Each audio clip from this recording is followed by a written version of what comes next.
fight, all one, strong and free. Africa is our own motherland, fashioned with and blessed by God today.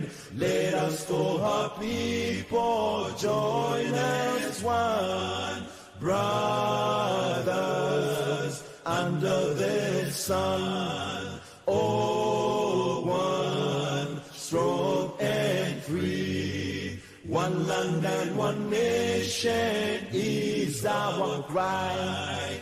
Dignity and peace need Zambia's sky, like a noble eagle in its flight. Zambia, praise to thee, oh one, strong and free. Praise be to God, praise be, bless our great nation, Zambia, Zambia. Free men we stand under the flag of our land, Zambia, praise to thee, oh one, strong and free.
Board management and staff of the International Zambia to extend our very warm welcome to all of you that have joined us this morning for the launch of our assessment report on the implementation of recommendations of the IMF Governance Diagnostic report for Zambia. I also take the opportunity to welcome those who are joining us virtually on our various social media platforms.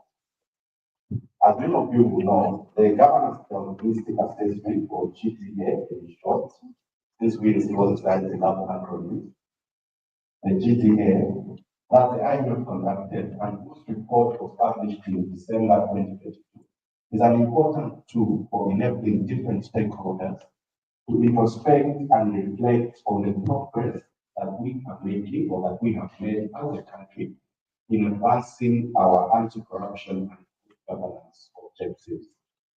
The key recommendations given in the GDA represented some practical interventions intended to help us as a country to advance both the anti-corruption and good governance agenda.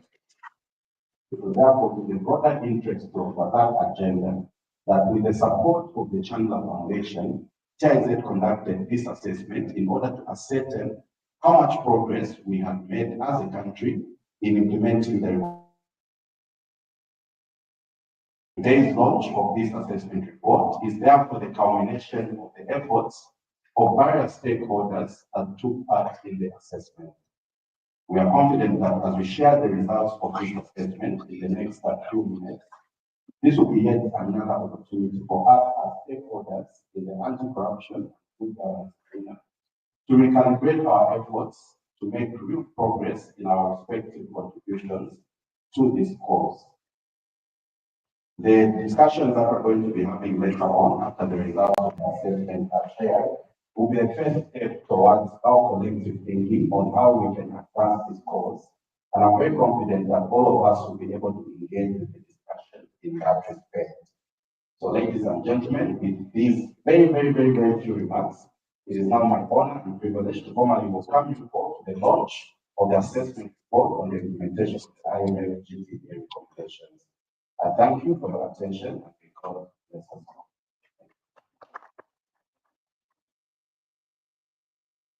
Thank you so much, Mr. Nyabe. Opening this meeting. Now that the meeting has been officially opened by Mr. Nyabe, I think it would be good to know who is in the room. I know that we are very few, but I'll ask that maybe we can introduce ourselves so that we get to know who is around. Just the name and the institution that you are coming from. My name is Chimo from Transparency International Zambia, and we will start with that table there.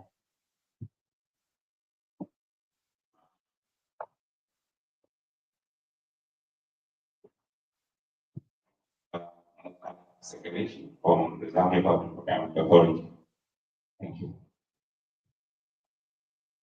Good morning, everyone. My name is Kathleen Kumo, and I'm from the Human Rights Commission. My name is Zeta. I'm a data group from National Conservation Group. Morning, everyone. Today, from the Agency. Good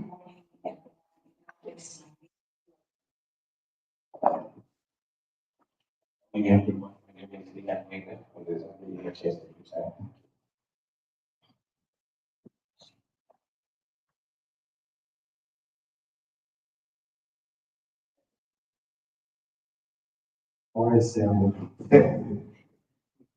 Good morning, I'm Ruben Litwa from the Chandler Foundation. Good morning, everyone. My name is Samantha Sola. Good morning, everyone. My name is Patrick from Chandler. Good morning. My name is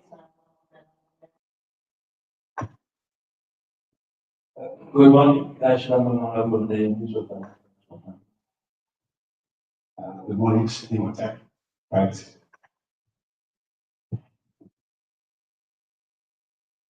Good morning.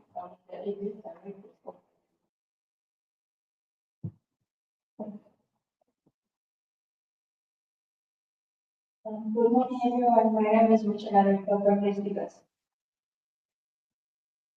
Good morning, everyone. My name is Shannon Jerry from Investigators. Good morning, everyone. My name is Isaac from First National Bank Zambia. Good morning, everyone. Richard Kaya from the Bankers Association. Good morning, everyone. I'm Jeremy Ball from the bank. Good morning, everyone. I am just Good morning. My name is Shio.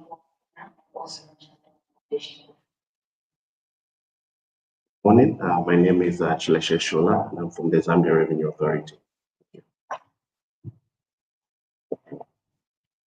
Good morning, my name is Mwampe. I'm from the Anti-Corruption Commission. Good morning, my name is Margaret Kauru from Mrs. My name is Peter.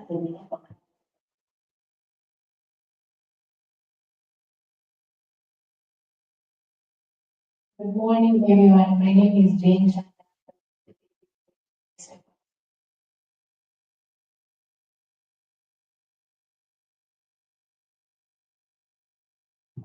Good morning. My name is Mike from Asia House. Good morning, my name is Tende Mayon.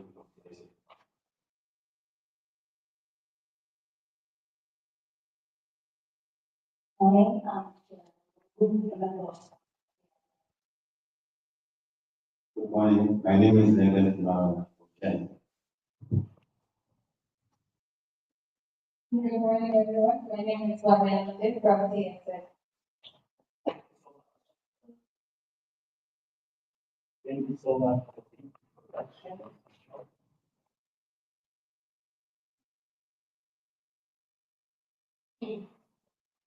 Thank you so much for the introductions and welcome for that everyone tonight.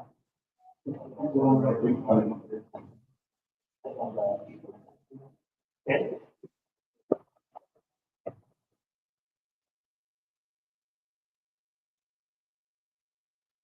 Thank you so much for the introductions.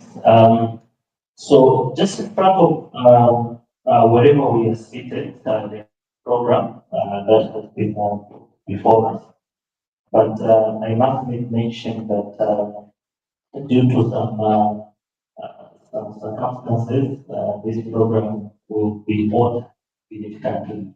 So please, when you hear some changes, just know that we have actually made quite some simple changes to the program. We may not follow it as it is stipulated. In addition to that, on the last page of the program, we have got two barcodes. These two barcodes, whichever you scan, it will lead you to the soft copy report that is being launched today. So please feel free, if you want the soft copy report, just scan in our votes, and it will take you to a full report of this particular assessment. So at this particular point in time, I will invite Mr. Brian Chizote, who is the research policy and research and policy manager for Transparency International Zambia, to give us a presentation on the key findings of the IMF GDA rapid assessment report.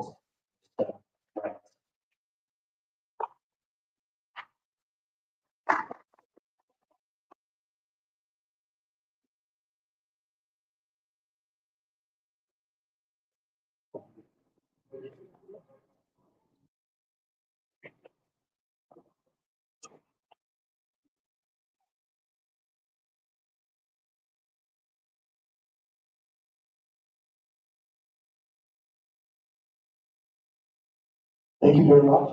I just wanted to make sure I can do this presentation. Okay, so my task is very simple. Just want to go through the results. As I go through the results, I think you agree with me that the actual report is a lot of information. So we are not able to pack all the information in this particular presentation. So I will need you at the end of the presentation to take time to obviously read through the entire report to get access. So the outline of the presentation, I'll briefly look at the background, then I'll go to the research report, why we are actually conducting this study. Then I will combine the research objectives and methodology. So highlight the methodology for each of the objectives, and then also focus on the main objective in terms of highlighting the deeper methodology for the first objective. And then I'll move on to the findings on the status of the implementation, and then I will make conclusions. I'll skip the findings on the OGP. You'll be able to read those. So let's start off with background. So in 2022, the IMF board approved the 38-month extended credit facility, the arrangement for Zambia. So we all know this, that we are now currently under a program.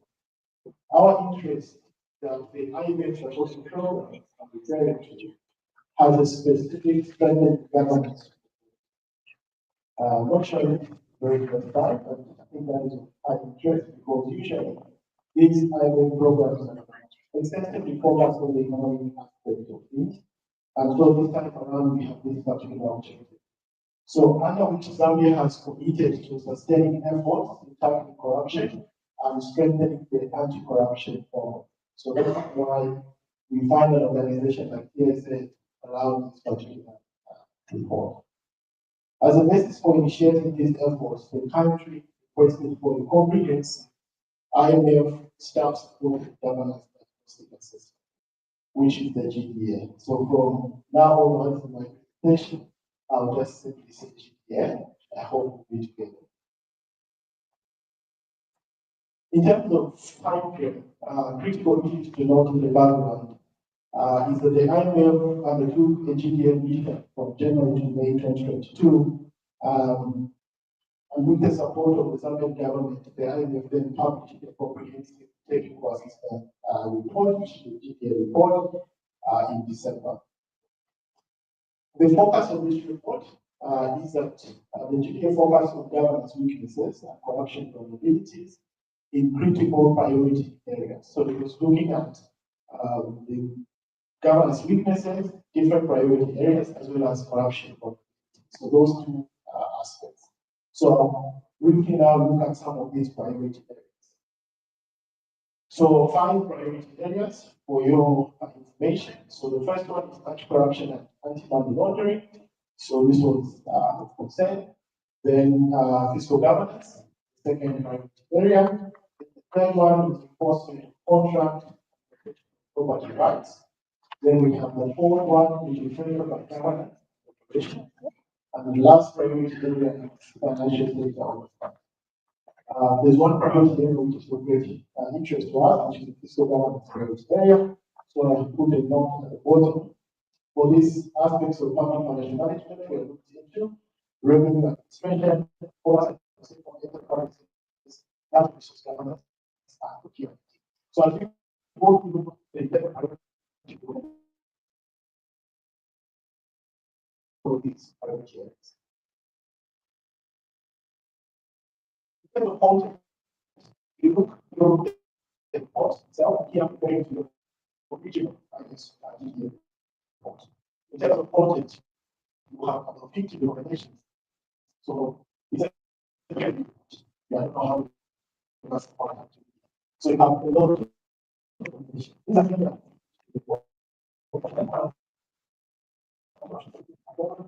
improving the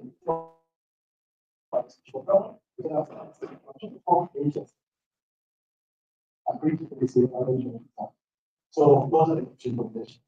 But I think for pretty much 85, 11 priorities, which focus on the first one of the points to keep it safe.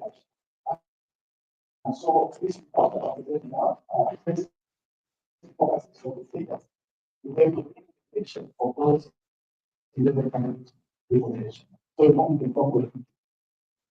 That's all the important is.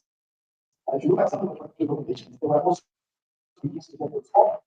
You should compare recommendations. So that's the 4 groups of one answers to recommendation. If you look at the 4 recommendations, it's 4 recommendation. Then we move on now to the papers of this research in our sector. So the purpose of the assessment was to evaluate the government of Zambia's progress towards implementing the development recommendations. The findings will inform ongoing civil society advocacy work for improved governance and engagement with the government. The IMF and government issues to the federal government partnership. So that was the purpose of this particular study.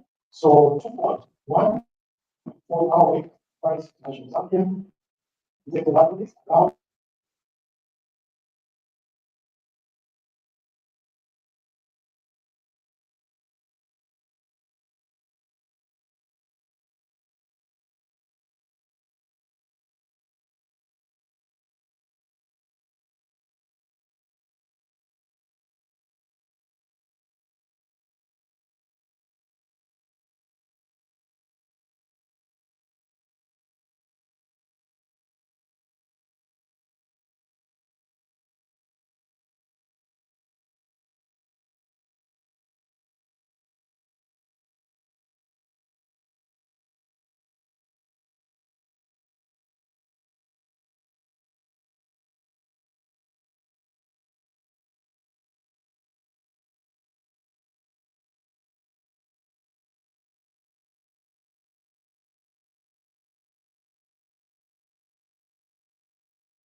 assessment methodology, where if we don't find information with respect to particular recommendation, then we will revert to what we call now hypothesis, that it is not implemented, which is the status situation.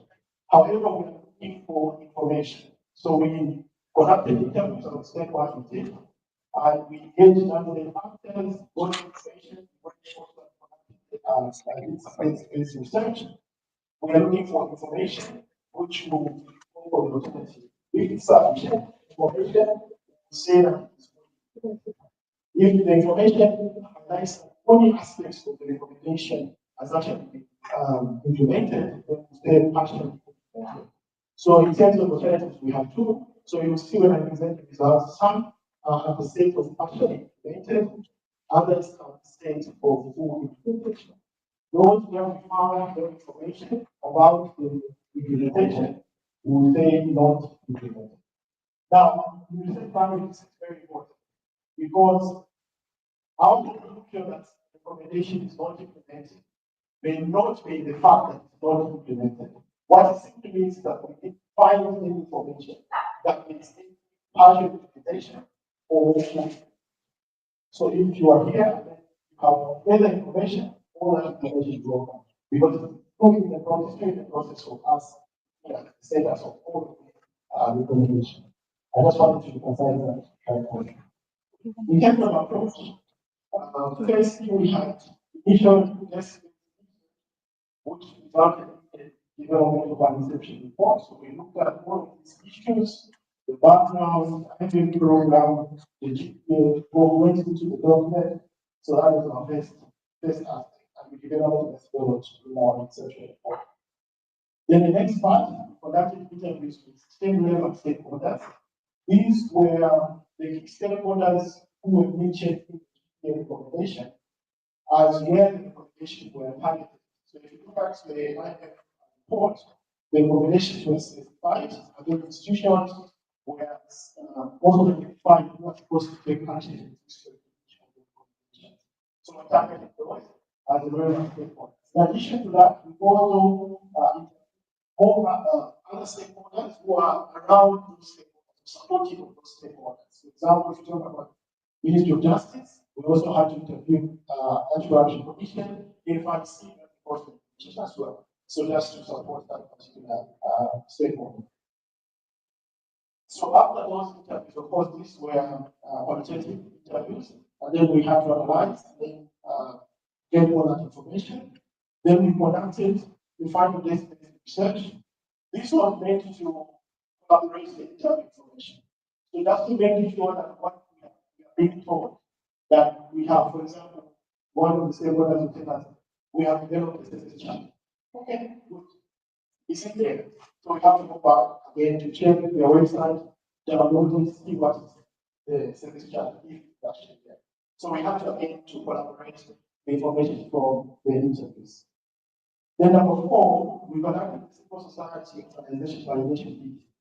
So here our objective was to put the views of the CSOs into the report. At this point, the report was fully state actor, right? So all the information we got was mostly from state actors. And so we wanted now to reflect that information, the views of civil society actors and state actors. So we conducted a validation meeting.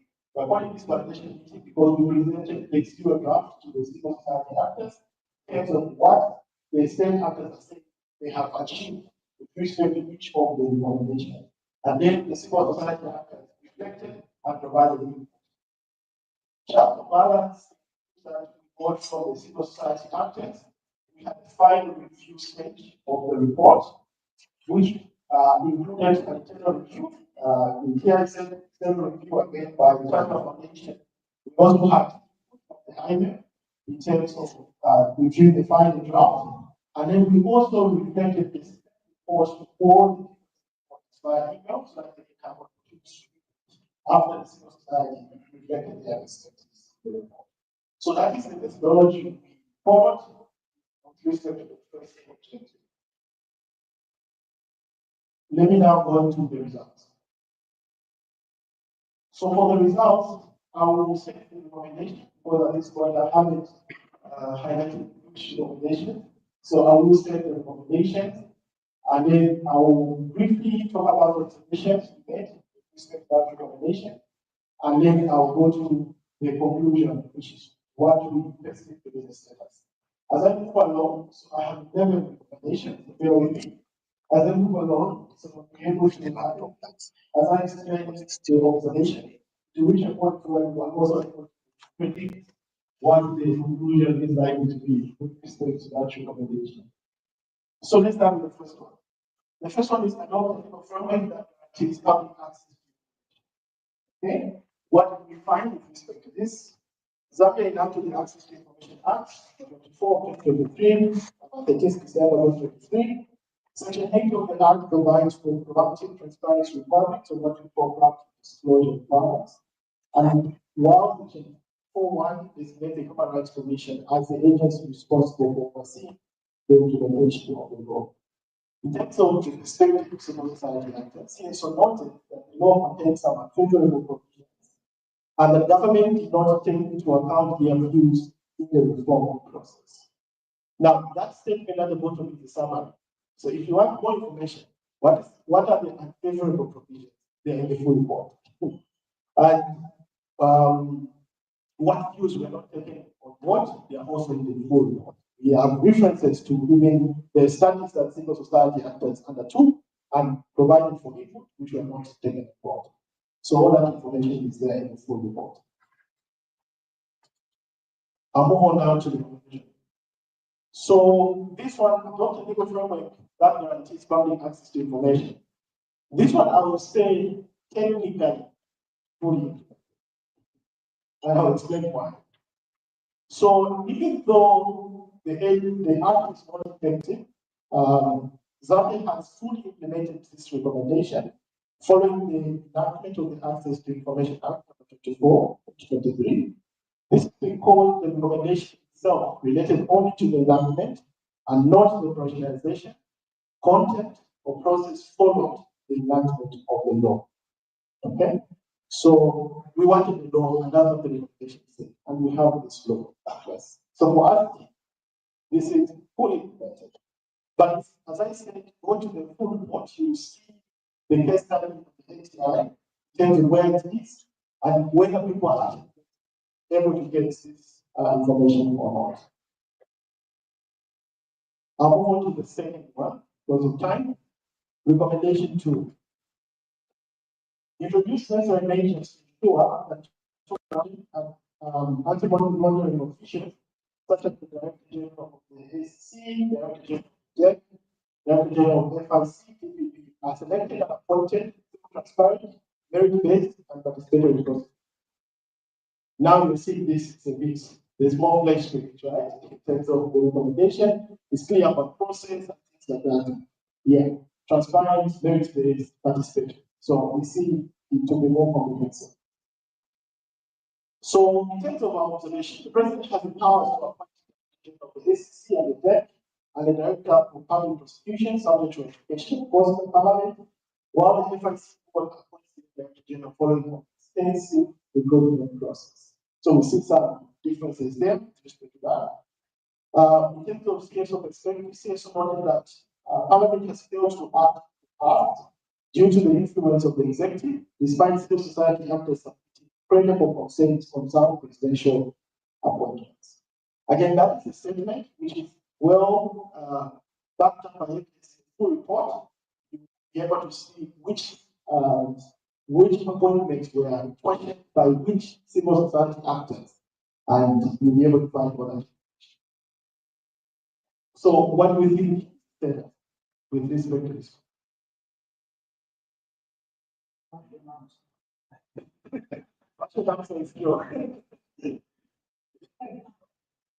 All right, so this one, our conclusion is starting.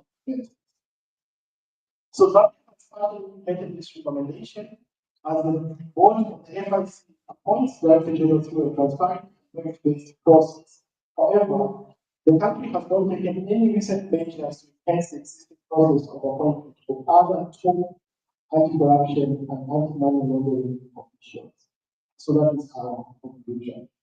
So partially, where I think for the FIC seems to be very close. And we also, in the report, we acknowledge that there is a process to amend the Anti-Corruption Act, which may possibly look at this. We just not. But since it's still in process, we can't say that it's some action with respect to that. Recommendation 3, prepare with the participation of civil society, academia, and legal profession, a comprehensive reform strategy to strengthen independence, professionalism, and efficiency of the judiciary and prosecution authority. So if you check there, because I used to be a lecturer, I underlined some things, so that you're able to see the key issues we are looking at when we assess particular recommendation in terms of stages. So what are the observations? The judiciary has developed a service charter and rules for the economic and financial crimes CCF court, and top officials have been promoting professional conduct. And again, that statement is well evidenced in the report. We'll be able to see service charter and rules that have been developed for economic and financial crimes court. We also put a note that because I'm looking at independence, professionalism, and efficiency. So with respect to efficiency, you see that there's been some efficiency there and professionalism as well. The civil society believes that the exercise of the power of the president appointing and removing judges compromises the independence of the judiciary. Except for the recent advertisement of position, they have positions that is with respect to judges. There has not been any legal reform in this particular area because this definitely requires constitutional reform. Yeah. So, what do you think is the conclusion for this? I don't want to lose you. What do we think? Fully implemented, partially implemented, not implemented. Okay. So partially implemented. Zambia has partially implemented these recommendations as the country has taken action to improve the efficiency of the judiciary, as well as to enhance the professionalism of the judiciary, service judgments, laws, and everything else. However, Zambia has taken limited action to strengthen the independence of the judicial and constitutional authority, as there has not been any constitutional amendments. Taking note also that there is some progress with constitutional amendment underway. Yeah. Recommendation 4. Operationalize permanent beneficial ownership register, including ensuring the availability of accurate, complete, and up-to-date beneficial ownership information, and imposing effective sanctions on entities for non-compliance. So for this, what we are looking out for is accurate, complete, and up-to-date beneficial ownership information. Do we have that? And effective sanctions. Our observations that PAPRA is yet to set up a verification mechanism to check whether the information received is accurate and up-to-date. Though PAPRA has a legal mandate to prosecute companies for failure to declare beneficial ownership information, taking legal action is expensive, and there are no administrative sanctions. So that is the status with respect to this recommendation in terms of observation. Partially implemented. Zambia has partially implemented this recommendation as PAPRA is continuing to operationalize the beneficial ownership register. Remember, the first part is just saying operationalize PAPRA's beneficial ownership register, and the register has been operationalized.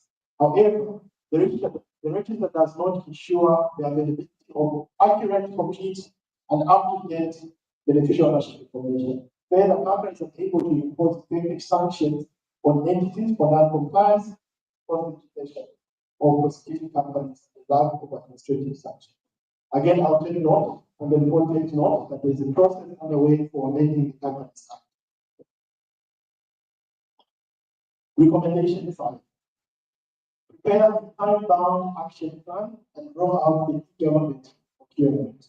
This is again shorter, okay, in terms of coverage. Our observation, though government has not developed a written action plan, so we don't have a written time-bound action plan to roll out the new government procurement system. It has taken several actions as part of the implementation of the Public Procurement Act.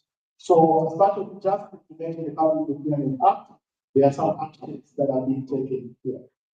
So, ZPPA has been using the deadline, section 1137 of the Act, to encourage more procuring entities to begin conducting procurement using the system. In terms of civil society, new civil society is constraints on governments, excessive focus on new procurement entities and supplies as opposed to addressing the inflation challenge. This is a system, and so you need to make sure that it's actually you told, and we have at interviews, different stakeholders will tell you that the system is down, maybe 2 weeks, 1 week, it's down this week, yeah. You are taught to know what to do without it, and then it comes on and again. So there are a lot of implementation challenges that need to be addressed, and not just put new entities to be able to use the system. What do you think is the status of the past? Implemented, not implemented, partially implemented, fully implemented. Okay? So I see there are a lot of research. But Zambia has partially implemented this recommendation as the country has implemented several times on actions to roll out the system as part of the Public Procurement Act. However, the country has not prepared or developed a written action plan, and the system faces significant implementation challenges. Recommendation 6. Mandate the use of IFMIS system for all transactions currently able to be undertaken. I've highlighted all transactions. Okay, that is the measuring that we're using. That is the standard. Zambia made some measures aimed at expanding the use of IFMIS. This includes the rollout of the 61 central government budgetary institution and expansion to other ministries. However, we found no evidence that Zambia has mandated the use of IFMIS system for all transactions that the system is currently able to undertake. Civil society noted that internet connectivity challenges and poor management continue to affect the use of the system, especially in rural areas. So for this one, the standard, you need to mandate the use of the system for all the transactions that can be done on this particular system. So what do you think is the conclusion?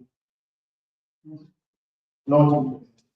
So Zambia has not implemented this recommendation, and there is no evidence that the country has mandated the use of the IFMIS system for all transactions that the system is currently able to undertake. However, the country has taken measures to expand the use of it. So expanding the use is not the same as mandating the use for all the transactions.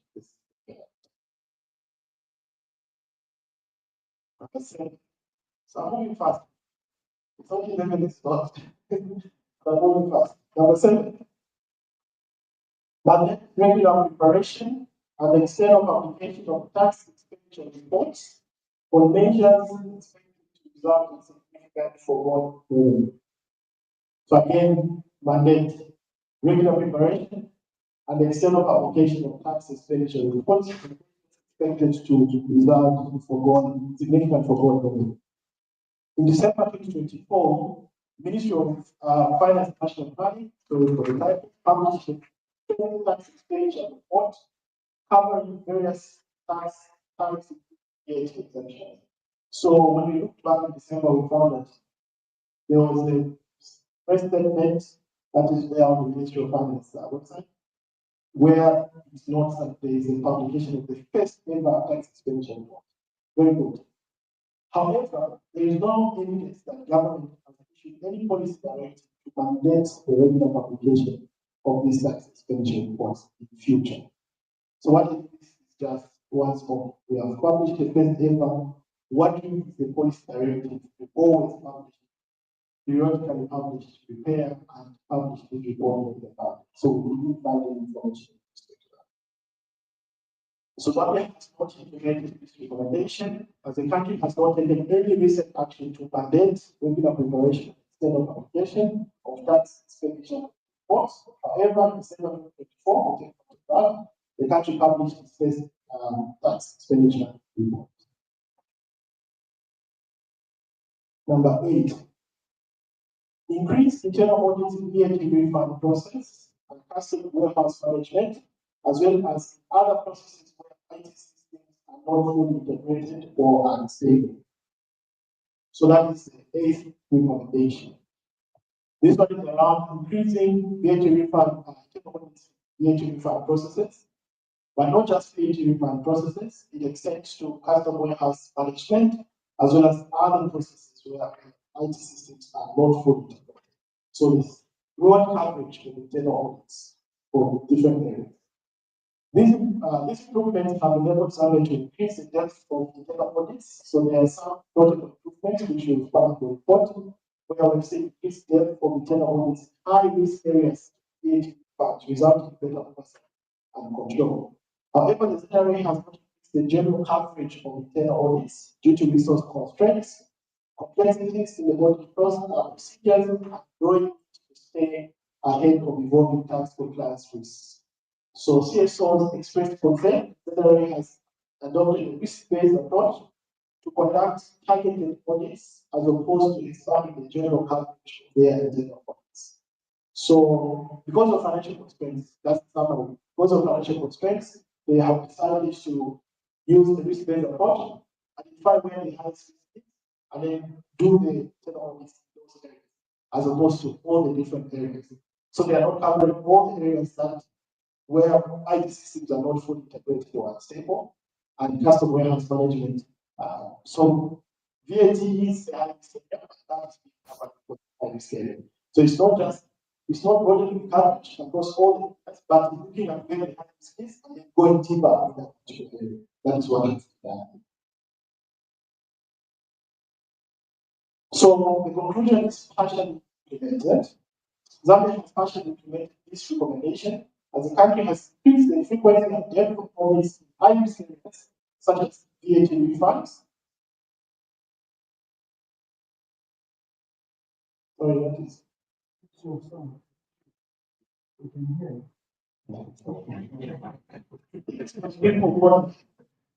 Please remove that message.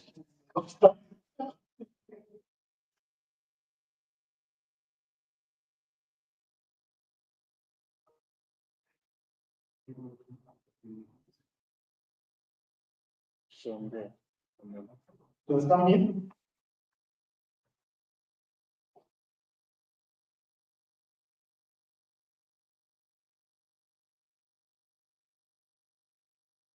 Okay.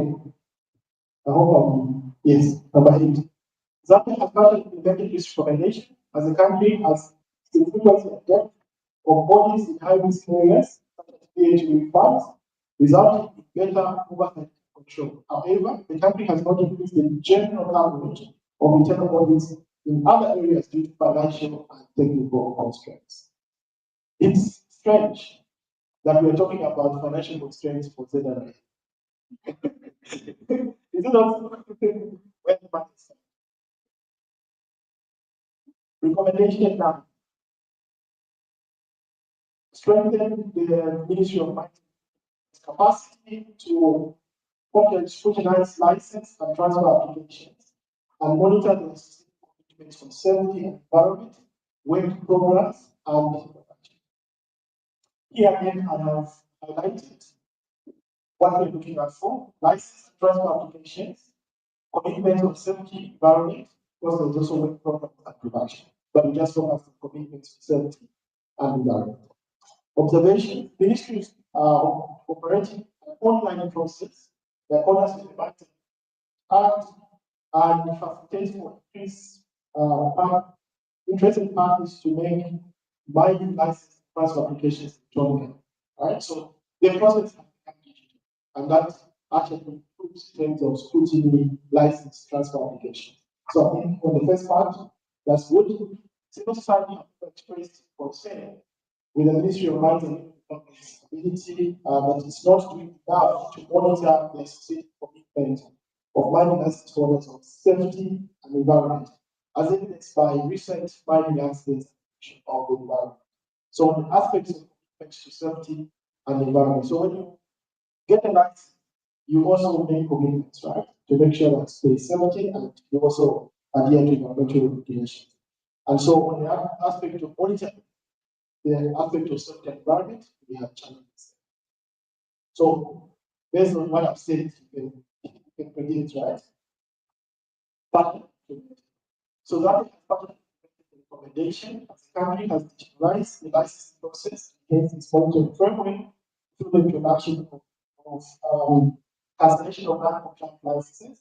However, the country has not strengthened the capacity of the Ministry of Mines to monitor safety and environmental commitments, and as evidenced by pollution of the environment by license holders.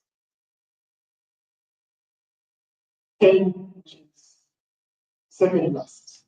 This second last, is that correct English? Those prior skills. Number 10. Bring the Public Audit Act of 2016 and the State Audit Commission Act of 2016 into force by issuing a separate instrument by the Ministry of Finance National. This is a simple recommendation. Is it not? It's not simple. Just issuing a message. Education. Okay. So the Public Audit Act of number 29 of 2016 and the State Audit Commission Act 27 of 2016 granted the Auditor General's office safeguards tools to enhance its performance and journal. And through the State Audit Commission approved its own organizational structure, terms, and conditions of service for its staff. This is what has not been done, because this act would, once operational, would trigger this particular event in terms of the office. Zambia has not issued the standard instrument aimed at operationalizing this act, and thus both acts are not yet effective. However, the Ministry of Finance is willing to take action soon. That's the status we have. So we don't know. This SI hasn't yet, in our knowledge, hasn't yet. Unless it was issued this morning, because it's possible. Instead of what came out this morning, this is not change. Our conclusion is not implemented. Zambia has not implemented this recommendation as the country has not taken any recent action to reinforce the supervision process. So with respect to this, not yet implemented because the SI has not been issued. Recommendation 11. Develop and reinforce supervisory processes for banks and other financial institutions with government ownership to address specific risks and threats associated with these special entities. So on the 11th recommendation, the IMF is concerned about particular financial institutions which have government ownership, and that there has been high risk there. In terms of credit and in terms of people not paying back, that is some problems. And so credit risk, because what happens is the taxpayers are then required to then recapitalize those particular entities. So what are we doing with respect to supervision? There is also an aspect of some, I don't know whether to call it some kind of conflict of interest, because eventually, how does government supervise another entity owned by government effective in terms of banking supervision, right? And so maybe that's another piece. So apart from existing plans to develop and issue new corporate governance directives in terms of who sits on the boards of these financial institutions, Zambia has not taken any specific action to enhance the supervision of banks and other financial institutions with government ownership. Recent evidence from the audit of the CPF indicates that it's difficult for government entities to recover loans advanced to political intervention. It's not a political statement at the bottom, it's also good evidence, of course, that we see our reports, our analysis of the CPF, that it's very difficult to recover loans going from advanced to political intervention. And so the challenge remains there. Our conclusion is not implemented. So Zambia has not implemented these recommendations. The country has not taken any recent action to reinforce the supervision process of banks and institutions with government ownership. However, there are plans to issue corporate governance directives. So those are the 11 priority recommendations and the status. If you look at the full report, we have a status summary table which shows the summary for each of the 11 and also responding to each, identifying what non-state actors can do to support the process for moving forward. Allow me now to make some conclusions. Just conclusions. I will not give recommendations because we have a new practice at TI-Z. We don't give recommendations in presentations or research. those recommendations are given through a first step. So later on, we have a first statement that will be made, which will contain our recommendation based on this analysis. So let me just make the conclusions. The report established that Zambia has fully implemented only one recommendation, while actually implementing 6 recommendations and has not implemented the remaining 4 recommendations. So that is where we are. And just bear in mind that some of these recommendations were short term, right? Because we are short term, medium long term, based on the GDA. So time has actually passed for some of these recommendations, but we are this status of implementation. The reform process has first strategies about adequately addressing the environment of laws. This is coming out from the case studies. You'll be able to see how the views of civil society have been taken into the reform process. So we do that recommendation there. And then from the analysis of the OGP, notes that the OGP framework has the potential to advance more inclusive implementation of the GDA recommendation. So if you look at the process under the OGP and you look at the recommendations, that's an avenue or opportunity that can be used to make sure that we make more progress in terms of implementing these recommendations. So thank you very much for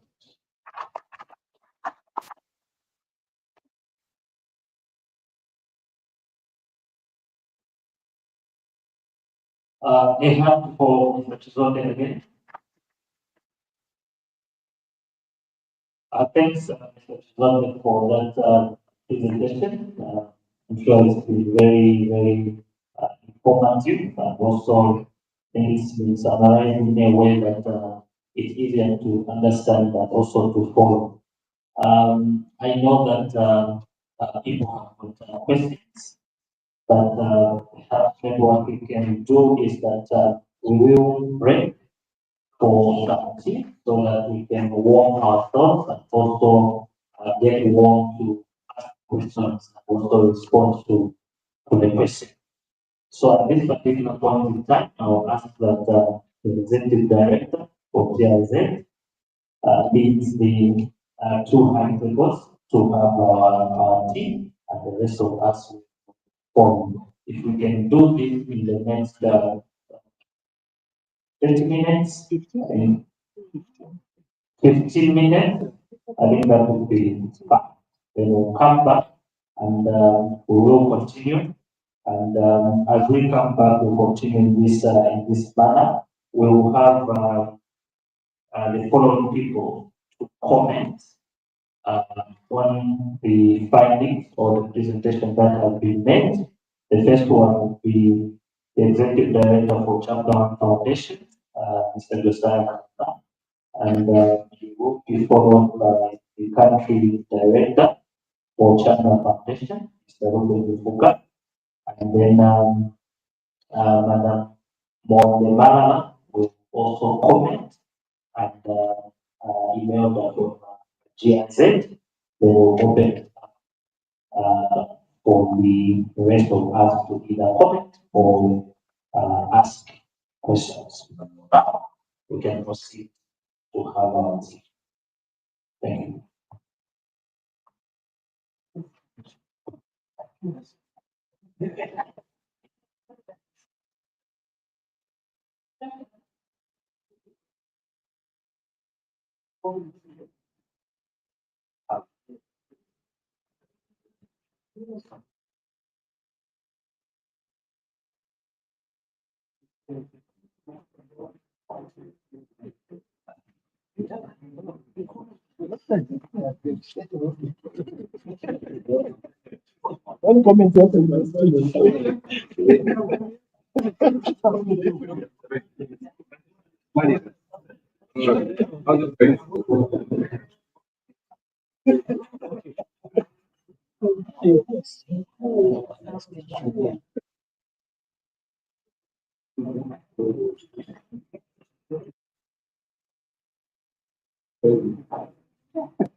one comment.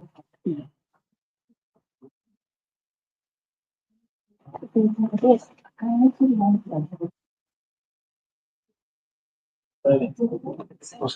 Is it okay if we switch the seats? Targeting the extension. Thanks. Thank you so much.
let me take about this point.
program. Like earlier,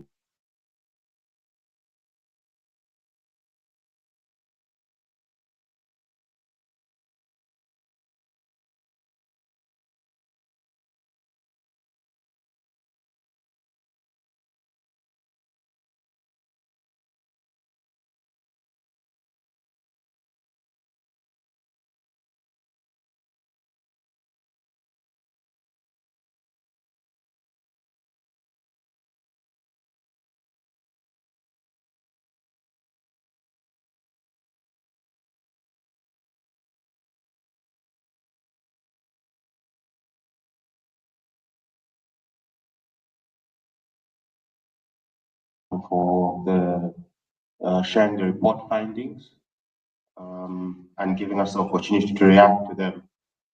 I think going through the report that was shared, the findings, and thinking about the reform processes since the diagnostic study was done. We made the report by Henry Fielding on the science of appearance, focusing on seeming to be something rather than being. Of the 11 key recommendations, the one which has been implemented relates to the Access to Information Act. So we can tick a box and appear to have an Access to Information Act which has broad limitations, which take away, in essence, the access to information that it seeks to give. And specifically, I'll read a provision from the act that has been of concern for many civil society.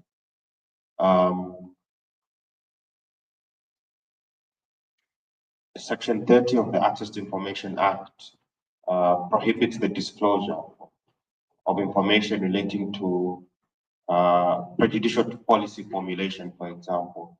And if you think about the way government operates, either through developing laws or regulations, it happens within the context of policy. So if you have a provision in the Access to Information Act that restricts access to information relating to policy development and implementation, you're essentially giving government a license to restrict actual access to information relating to government operations. So I think it's important that even as we consider the recommendations as they were given and the findings, we look at the qualitative intent of the proposals or recommendations that were given. So I think from the IMF's perspective, it wasn't just that you should have a law in place. It should have the law should give effect to access to information, and it hasn't happened, unfortunately. And similarly, even away from the 11 key recommendations, some of the recommendations that were made relate to, for instance, how state-owned enterprises are overseen, and we don't see any reforms heading in that direction. At least they aren't being done in a transparent manner, which is something that the recommendations emphasize. So I think there's definitely a long way to go. And as TIZ has highlighted, we've only been able to achieve one recommendation. And even from that one recommendation, there are glaring gaps in terms of its effect. Another thing that we can consider the findings through the context of the existing reforms that are being talked about. So we're undertaking constitutional reforms, and there's no clear link between the reforms that have been proposed by government and some of the recommendations made in the IMF report. So for instance, this is an opportunity to start strengthening the judiciary, but that hasn't been mentioned as part of the scope of the reforms. Clarify the definition of public officer or public office. None of that has been addressed as part of the intent of the current reforms.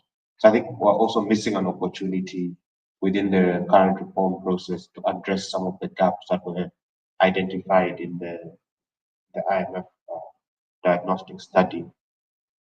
And even beyond the findings from the IMF, we know that governance is interconnected. So to achieve some of the reforms or recommendations that the IMF recommended, that various stakeholders and TIZ Chapter 1 have been recommending, it requires more than just looking at, for instance, having an access to information. It requires reviewing the processes within ministries and other state institutions to ensure they proactively provide this information already.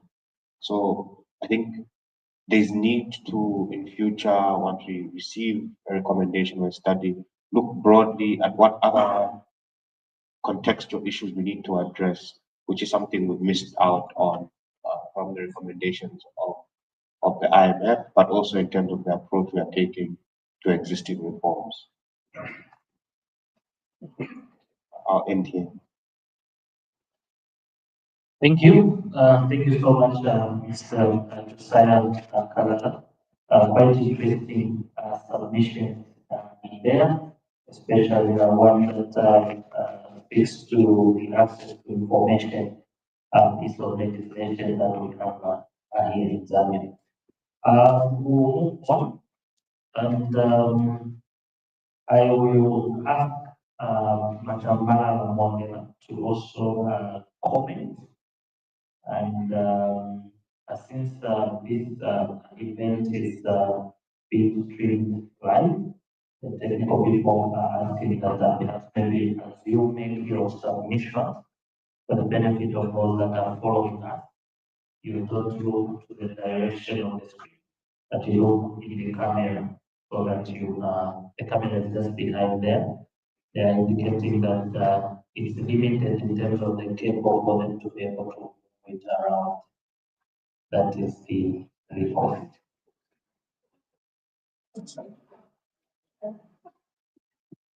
Thank you so much.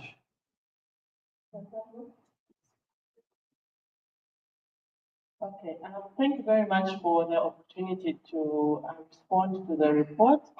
And let me just maybe begin with a disclaimer that I have not read the full report. So some of the comments I have may be covered in the report.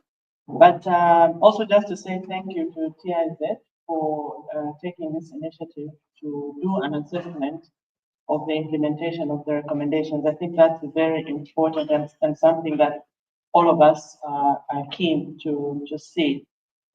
Like Josiah has said, I think it's unfortunate that only one of the recommendations has been fully implemented, and even for that one, it's not, the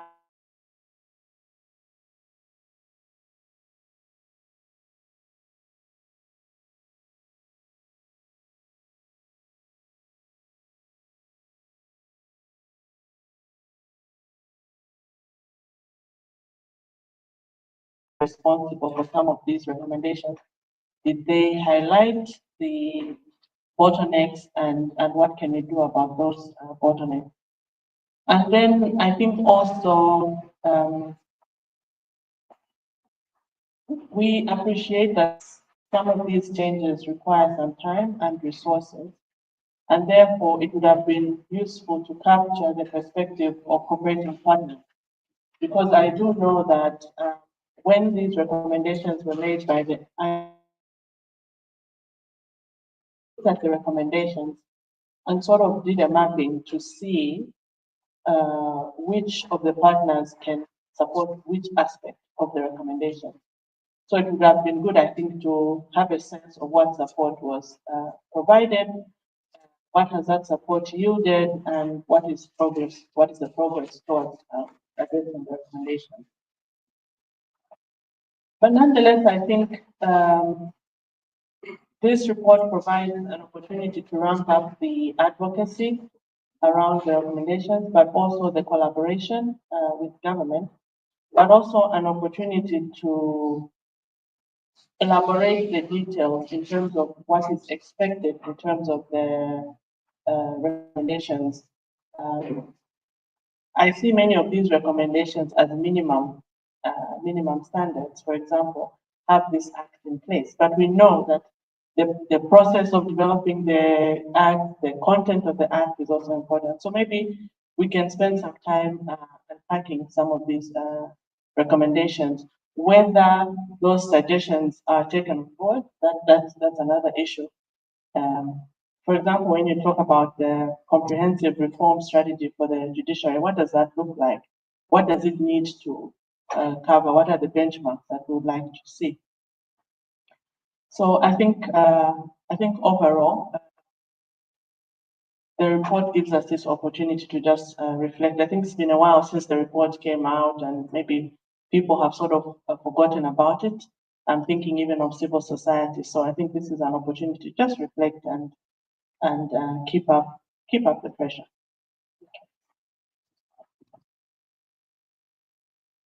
Thank you so much for that contribution. I think there is an indication there with respect to how we can work with our different cooperative partners and also trying to support which recommendation in that respect.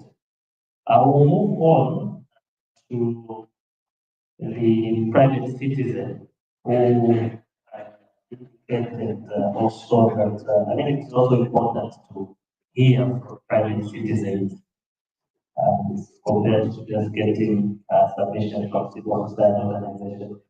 So who allow Mr. Watai, hope I'm pronouncing your name correctly, to also comment on the presentation and the findings of this particular study. So Watai is just seated here. Pass on the mic. Thank you. Thank you, and I'm glad to be here and to just make a few comments. And of course, I pay tribute to TI for coming up with this assessment, which I think is very important. The thing that strikes me, I think, has been echoed by the previous speakers in terms of the progress that has been made in terms of the issues, just 11 that have been made. I think for many, where we sort of categorize them as being partially implemented, for being realistic, some of them is very little has been done. And I think it speaks to the fundamental problem: where do we see governments fitting into the wider construct of how reforms are undertaken and how the country is run? I think it is again being relegated to a secondary issue instead of being primary, because many of the economic gains can only be sustained if we do put in place the adequate governance safeguards. And unfortunately, we always look at governance as an afterthought. And I think this is clear from the outcome. One of the recommendations, if you look at the passage of the statutory history to bring into effect legislation that was passed in 2016. This is now almost 10 years. So even if you possibly pass the statutory history, is that legislation still valid? So much has changed. So again, you see that as being something that is being considered as not that critical. We must always consider governance as something that is important for ourselves rather than being imposed by an external donor or the IMF. I think it's important that we realize that this is for our own good, right? That we put these processes in place and we have safeguards, checks and balances. Ultimately, it will give us the economic gains that we are seeking and entrench them, as opposed to them being merely temporary and when things change, we go back to the drawing board. And I think we've seen that happen in this country a lot of times, where we seem to be making progress. Then a couple of years later, we are back to square one. So those would be my, my reaction to this. And I just hope that civil society and TNA keep up the pressure because it's important. And again, in terms of the assessment of whether the recommendations and your advocacy and helping the taken into account. I think we need to thrash that out of it, because sometimes government will say, yes, they have heard you, but then they have decided to go in a different direction. So how do you then assess that you have, you have input, right? What needs to happen to ensure that it's not simply them considering and then discounting, but them considering and then making the requisite changes. So I think we need to look at that. And I think somebody also mentioned, looking at certain aspects of greater detail. The devil is always in the detail. Let us thrash these things out in more detail and talk about professionalism. What do we mean by it? Because if you look at what we're talking about, that is a profession. No political point. Constitution is clear. But then what do we mean? I think it's those aspects that we to delve into and ensure that we are very clear. Thank you. Thank you so much, Mr. Awachai, for that. I think it brings in a thought-provoking aspect in terms of trying to go into detail to understand these recommendations and also what has been done at this far. This particular point in time, I'll open up the plenary to everyone who wants to contribute, who want to ask a question, and so forth and so on. So when you are asking, if it's a question, perhaps maybe you can indicate where you are directing it to, whether it's to TI, whether it's to Channel Foundation. But if you're not sure, you just ask, and people will be here to respond to those questions. So it's open to everyone. I can see the first hand for Imelda.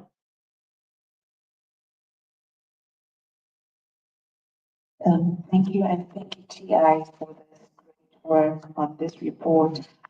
My question is basically on TI, on the conclusive remarks. I think it was the second conclusion where there was a note about CSO's input not being taken into consideration in terms of policy reforms.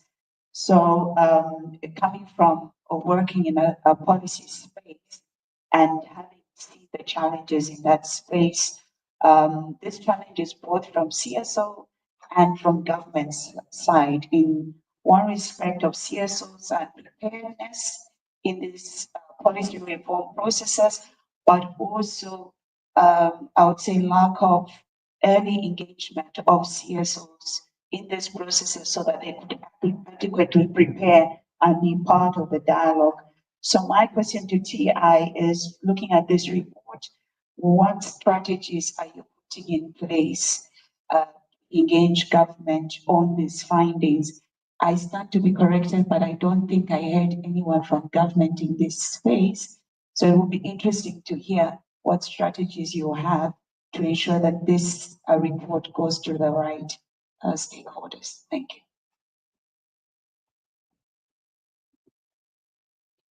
Thanks.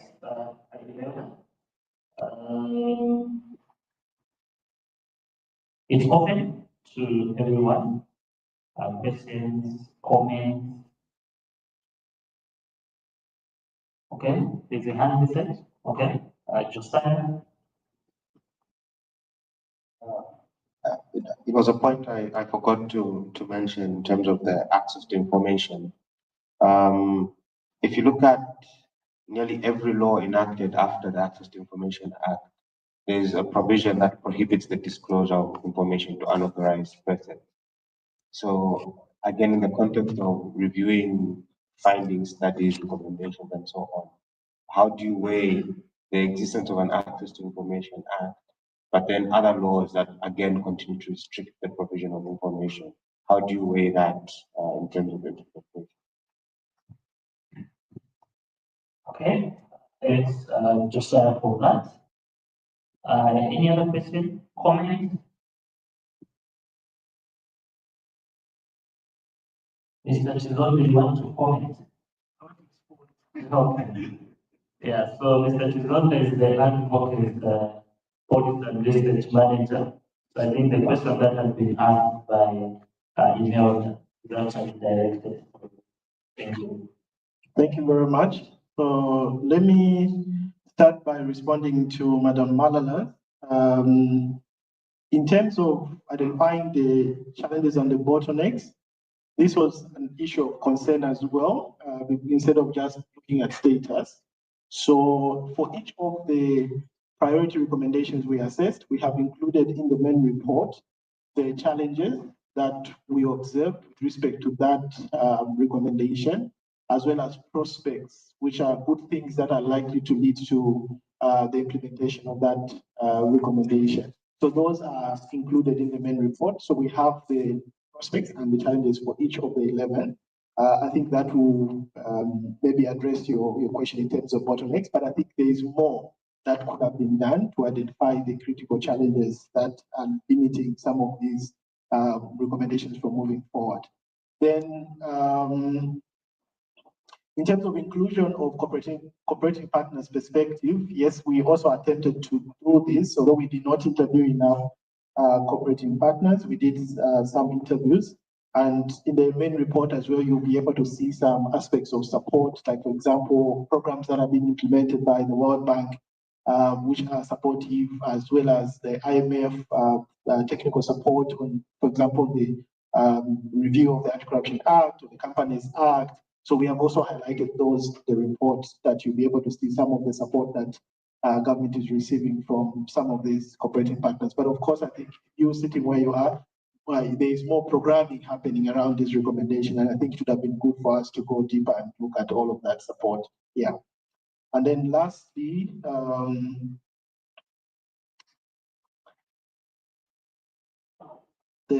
only got the name as private citizen, so Mr. Well?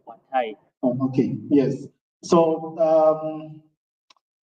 yes, I think we were a bit modest in our assessment, and I think it was for advocacy purposes. Imagine if the report came out not implemented in 9 and then partially implemented the remaining. I think it's too damn for government. It may affect our advocates. So we're a bit lenient, and I agree with you. So some of the progress that we have noted as partially implemented, you can argue that it's not implemented. It is true, but we were a bit lenient in terms of the level of significance, in terms of what activity we saw contributing to the implementation. So we tried to be a bit lenient, and so that's why you see some of them partially implemented coming out. So I agree with you. And then with respect to our second conclusion, well, that is a very big issue. And I'll say in the report, again, there's more context in terms of what is leading to, or what is informing all of this lack of CSO effective engagement in the legal reform process.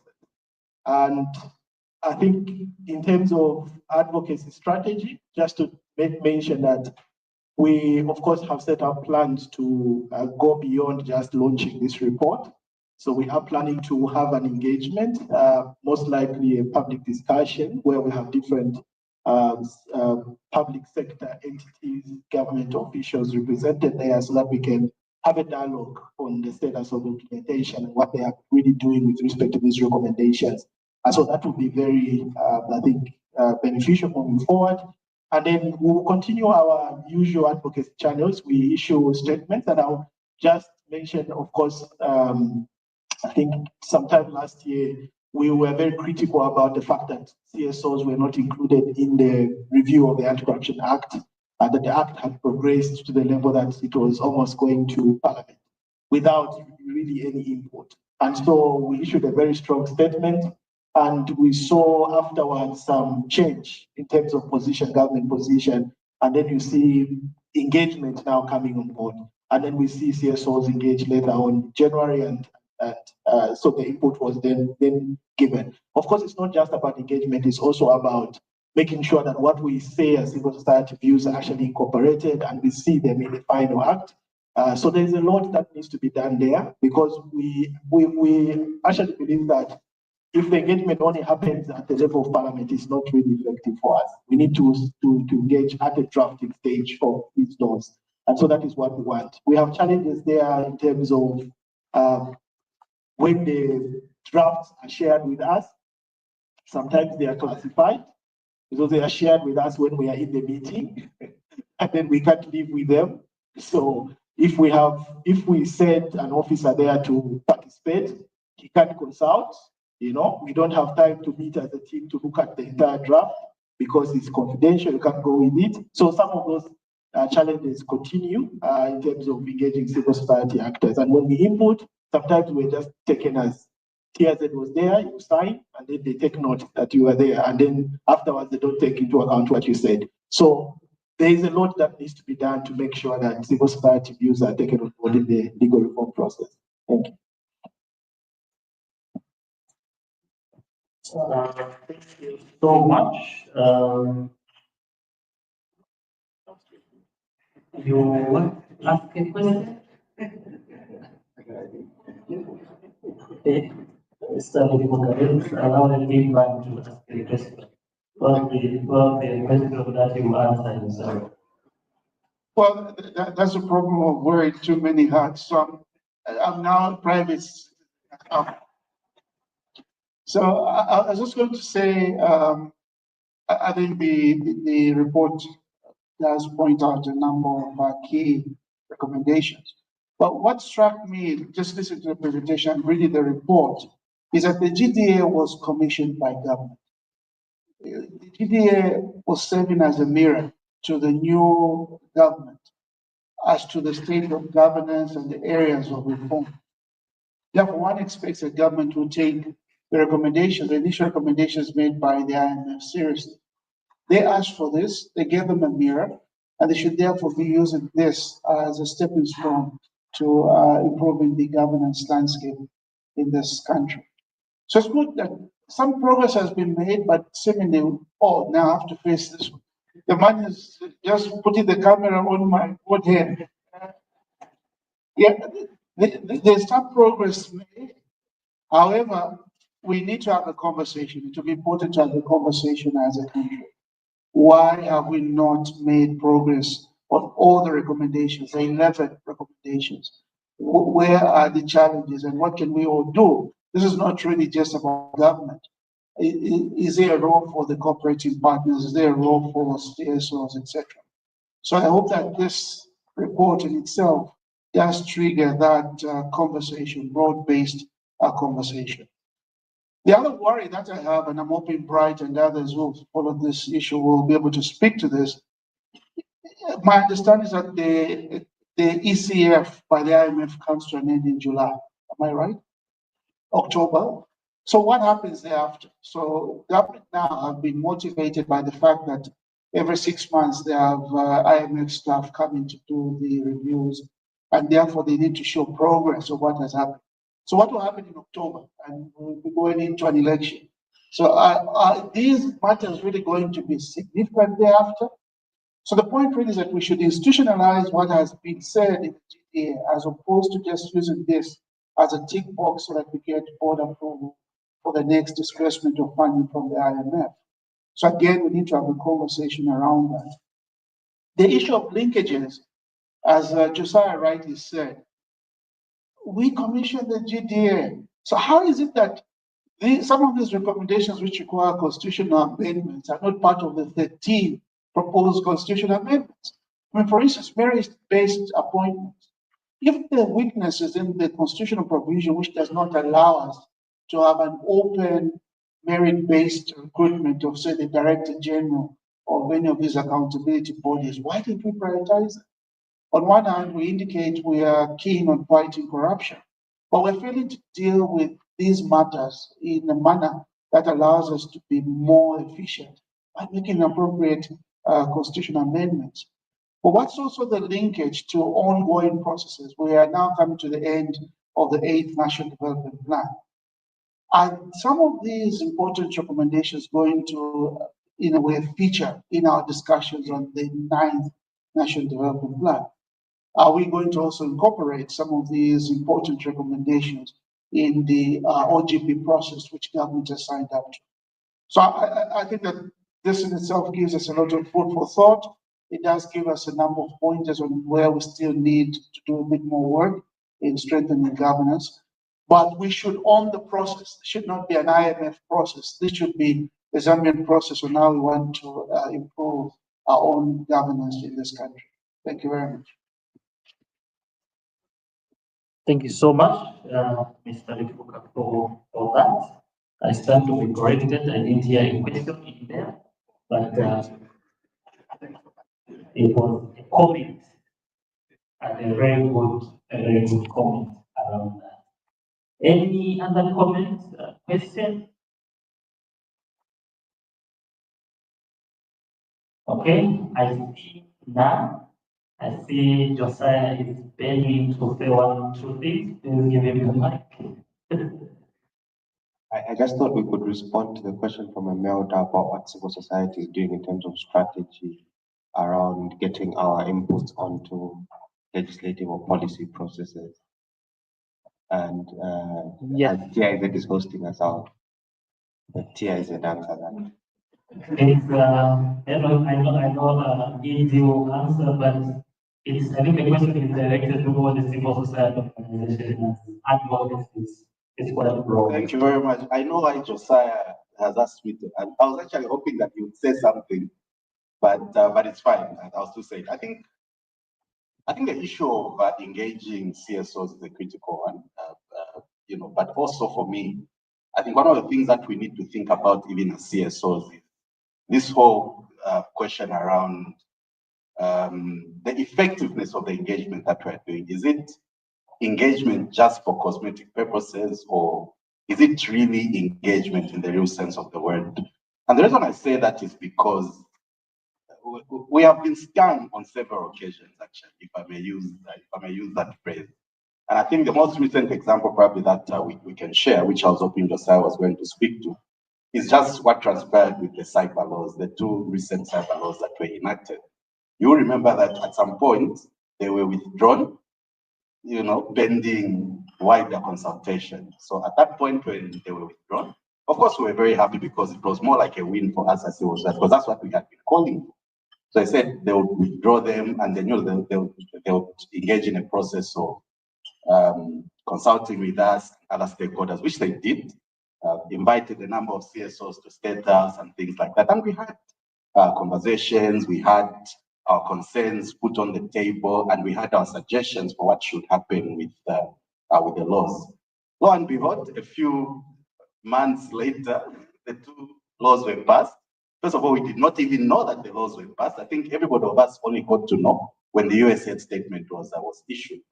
But also, when the laws were passed, they were passed with the exact same concerns that we had. Essentially, our input was thrown out of the window. I think it was just one, if I'm not mistaken, at Josiah. So I think for me, the issue is even when the government talks about engaging civil society and asking for civil society input, my fear is that we've gotten to a point where that engagement has become more like a tick the box kind of situation, where they just want to show that, okay, we did, have this consultation, but is it really effective in the sense of the views of the different stakeholders, the concerns of the different stakeholders that are being brought on board? To what extent are they really taken on board? And I think as civil society, we need to start thinking very critical about how we can ensure effective engagement beyond just ticking attendance registers to show that we're actually part of that process. And I think that is the challenge that we have on ourselves as civil society. And I don't know what it would take or what sort of strategic interventions we need to do, but that is something that we actually have to think about and think about very strongly. I've always said that the way that we should engage with this new government, I don't know if they're not new anymore, but the way that we should engage as civil society, I think is a bit different, because the current regime, they were in opposition for a very long time. And for many of the issues that we were working on, whether it's access to information and many other issues, they were actually our allies in that sense. And so I've always said that they know the language, they've mastered, they know what to tell us, to sort of placate us a bit and pat us on the back. But we need to question ourselves and begin to think more critical about how we can do a new level of engagement that will result in actual real consultation as opposed to just ticking the box. And for me, that is the conversation that we need to have as civil society looking at ourselves. Thank you. Josiah, you want to add? Thank you, Maurice. And I think TI captures the challenge that we face as civil society. Government remains the duty bearer with regards to developing laws and policy, and it's their mandate. But I think now more than ever, we need stronger internal controls to ensure consultations are meaningful. And how we can do this, one way is ensuring that the consultative processes are transparent. I think many Zambians missed out on an opportunity to hear, firstly, what the concerns were regarding the cyber bills, for example, and government response to some of the suggestions. But at least for us in our mind, my mind as a civil society representative is, if you're having a debate over a law and we submit that this institution should be accountable, which is, it's a good faith suggestion that you create an institution that is accountable. That's what democracy demands. And the government rejects that. I think the onus is on the government to tell the Zambian people why they reject it. Because we've got limited resources and opportunity to share our perspectives or the reasoning behind some of the submissions. But government has a better and a stronger basis to tell the people why it's, for instance, enacting laws the way it is, what the laws mean, or how they be applied to them. And it also goes to the question on preparedness in terms of civil society. For the most part, civil society are prepared to engage. But how can I put it? It's almost like, yeah, in a meeting on the cyber bills, and you hear from the press that it's been stated that there's an agreement that the constitution will be amended. It's a surprise ball thrown at you, because you ask, where was this agreement made? And then we have to play catch up in terms of getting to where government is, and there isn't that much information shared from the government side. Something what we're trying to do is there a clear legislative plan for government, for instance, for next year, so that we know what laws are going to be enacted, how we can better prepare to make submissions? There is none. We'll see a statement from the Ministry of Information that Cabinet has decided, with no dates in terms of when they'll be presented and so on. So I think we are constantly playing catch up, but we need to shift the burden to government to provide more information to citizens to better enable them to participate. Okay. Thanks for that. Okay. Just going to add on from where Josiah has left off with regard to what we're doing and what we're going to do, and perhaps not to increase the burden on civil society. But one of the issues that we have is the lack of public buy-in for a lot of these issues. The public doesn't buy in until the very last minute. With the cyber bills, for instance, we had been doing advocacy on this since 2021. And it was only when the American embassy made that post that people were suddenly aware that, oh, now the act has been passed, and these are the concerns that we have. Even when we have conversations like this, we're talking about the report and what recommendations were made and how far we have gone with those recommendations. Ordinary citizens are, by and large, not aware of these conversations. Save for instance, our distinguished private citizen who has spoken here today. A lot of the members, the people in this room, I beg your pardon, are already aware of some of these things. And then the onus becomes on us as civil society to then inform the public on what the issues are, to make this kind of information accessible. Because as Mr. Lefuka has said, what happens after October? Where is that impetus to act going to come from government? And the answer is most likely that it's going to have to be from us creating this pressure and building the political will for them, by informing the public that, look, these are the obligations, these were the recommendations, and this is the progress that has been made. So ask your leaders and ask your representatives, what have they done and what are they doing? And even as we are approaching elections, what are they going to continue doing afterwards? And who are they holding accountable? So those are what to add on to the long list of things that civil society has to do as we think about governance wholesomely, holistically. Thank you. Okay, thank you so much for all the contributions. I'm sure it's been adequately covered with respect to the matters question. We'll move on to the next stage or phase of this program. And without much ado, allow me to invite the China Foundation representative, who is no other than Ruben Dufoka, to make his remarks. Media, I'm sure you can set that for him. Thank you. All right, so now back to the official position. I was going to say the guest of honor was supposed to be the permanent secretary, I believe, from the Ministry of Justice, the IMF representatives, senior government officials here present, members of the diplomatic corps, the chapter president and members of Transparency International Zambia, civil society representatives, my colleague from the Chandler Institute of Governance, members of the press, distinguished ladies and gentlemen. It is both an honor and a privilege to deliver these remarks at the launch of this important report, the rapid assessment of the IMF Governance Diagnostic recommendations for Zambia. The China Foundation is a US-based philanthropic organization which has been actively working in Zambia since 2023.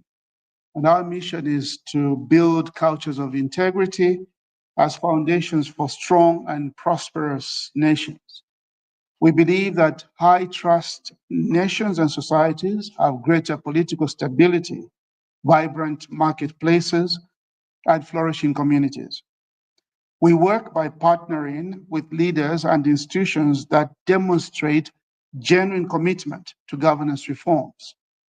Our goal is to equip these reformers with the tools, knowledge, and networks that they need to achieve enduring and transformational impact. In Zambia, our work has focused on raising awareness and promoting understanding of the Open Government Partnership. This global initiative fosters collaboration between state and non-state actors to co-create solutions to governance and development challenges. We've had the privilege of working alongside the Civil Society OGP Alliance and with key government institutions such as the Ministry of Justice. We are greatly encouraged by Zambia's formal accession to the OGP, which now sets the stage for the development of a national action plan. And this will be done within a year. And this is a vital step towards building this inclusive and accountable governance infrastructure. Distinguished guests, our interest in the IMF-supported program in Zambia stems from its emphasis on restoring macroeconomic stability and reinforcing the country's anti-corruption and governance frameworks. The 2023 IMF Governance Diagnostic Assessment, the GDA, provided a comprehensive set of recommendations that, if effectively implemented, could significantly strengthen Zambia's governance architecture. Recognizing the critical importance of monitoring progress, the Chandler Foundation was pleased to collaborate with Transparency International Zambia on this rapid assessment of the status of implementation of the GDA recommendations. The findings presented in the report provide a candid snapshot of where progress has been made and where challenges persist. We congratulate TI-Zambia for producing a high-quality report that is not only analytically sound, but also policy relevant. This assessment will directly inform our programming, particularly in exploring how selected GDA recommendations can be incorporated into Zambia's OGP National Action Plan. We also strongly encourage civil society organizations to continue playing a watchdog role, monitoring implementation and holding duty bearers accountable. To our colleagues from the IMF, we hope the findings of this report will enrich your ongoing engagement with government and to elevate some of the priority recommendations to structural benchmarks as part of the reform program. In conclusion, I'd like to reaffirm the Chandler Foundation's commitment to supporting Zambia's governance reforms and the agenda that has been set by the government of this country, but also by different other non-state actors. Our efforts are amplified by the work of our sister organizations, the Chandler Institute of Governance, and I see Patrick Mutumushi here from the Chandler Institute of Governance, and the Chandler Institute of Justice, which also operate in Zambia. At times there's that confusion. People hear of the Chandler Foundation, the Chandler Institute of Governance, the Chandler Institute of Justice. The Chandler Institute of Governance works with government leaders in enhancing government performance, and this is done through practitioner-oriented training programs, government projects, and knowledge creation and sharing. So the Chandler Institute of Governance is made up of mainly people who worked in government, who understand how government works, not just on the African continent, but worldwide. The Chandler Institute of Justice, on the other hand, supports government leaders, lawmakers, and legislative bodies in improving their laws and legal systems. And this is done through advisory projects focused on law reform, developing model laws, and conducting practitioner-oriented training programs. We are proud to contribute to Zambia's reform journey and will remain steadfast in our support for the OGP process and all other initiatives that aim to build a transparent, accountable, and inclusive Zambia. Thank you very much.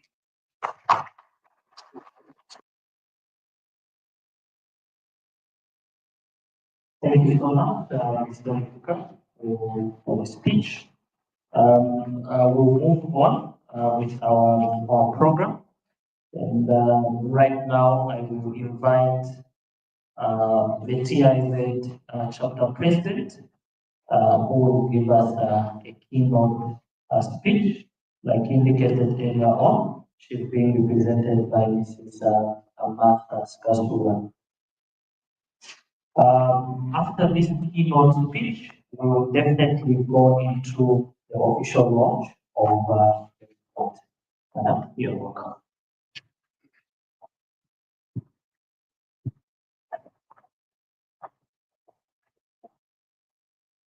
Thank you.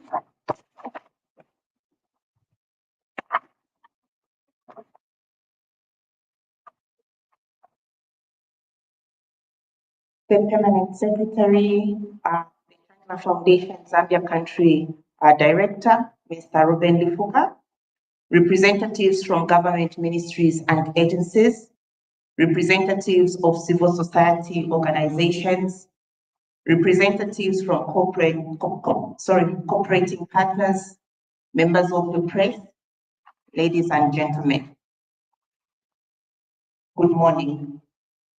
It is my great pleasure to present the key recommendations from the rapid assessment of the International Monetary Fund's Governance Diagnostic Assessment recommendations for Zambia. Distinguished ladies and gentlemen, Transparency International Zambia took this rapid assessment to contribute to ongoing governance reforms in Zambia's anti-corruption space and the broader governance landscape under the framework of the IMF supported program and open government partnership. This rapid assessment received overwhelming support from relevant stakeholders, including state and non-state actors, both local and international.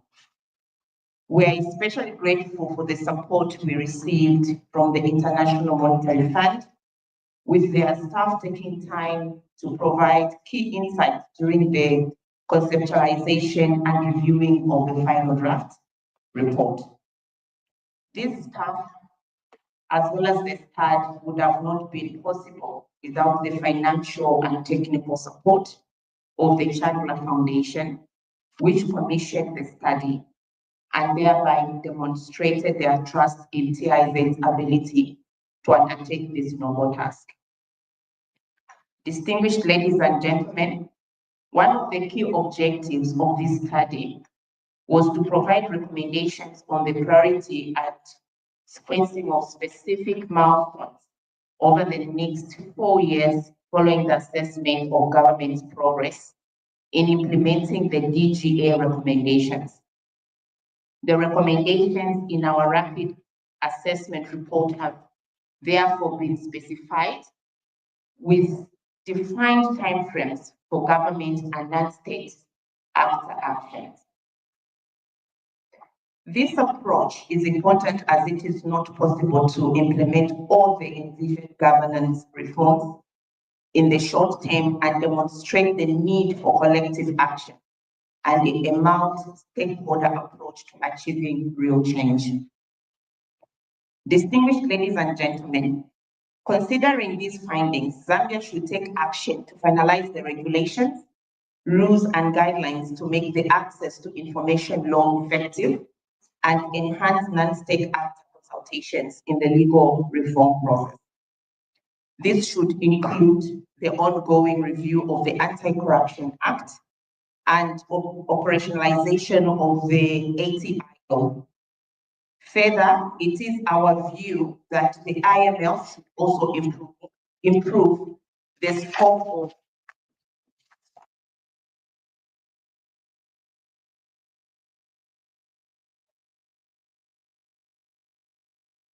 of benchmarks and GDA recommendations by incorporating best practices and international standards. As the recommendation to enact the access to information law lacked specific governance on the content and process. Ladies and gentlemen, at an opportune time, Zambia should amend its constitution to strengthen the independence of the judiciary by reducing the powers of the president in the appointment and reform processes.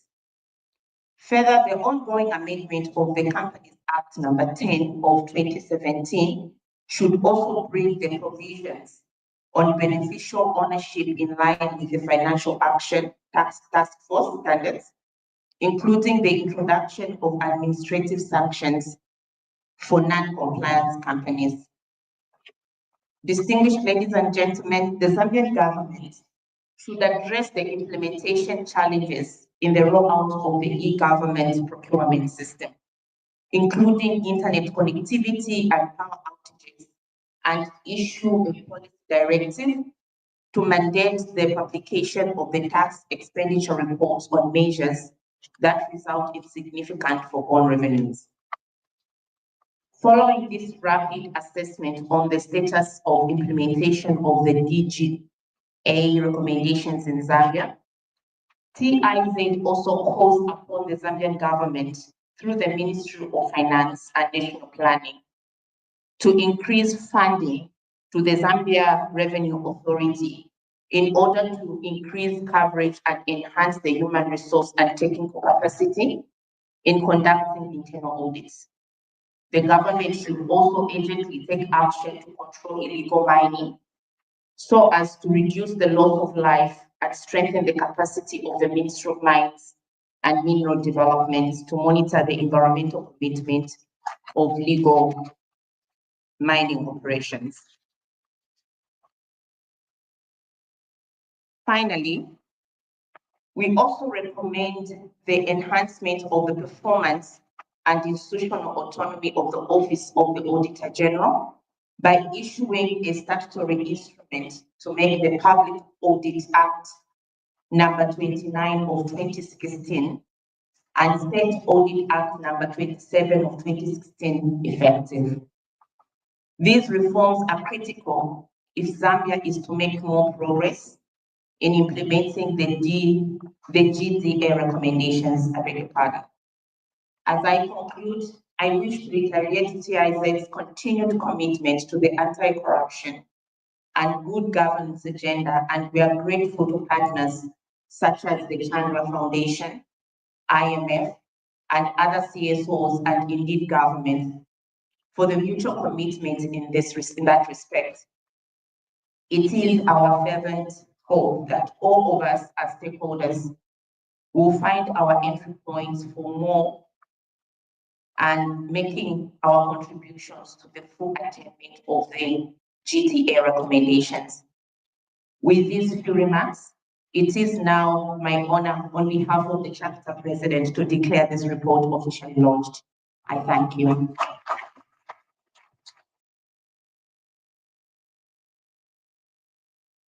Thank you so much, Chapter President. Just before you go and speak, just to ensure that we symbolically launch the report as well, I'll ask that the high table move in front and the other table, and we'll have these reports distributed to us so that we can take a picture of it. So the high table, we can move back, and the other table there.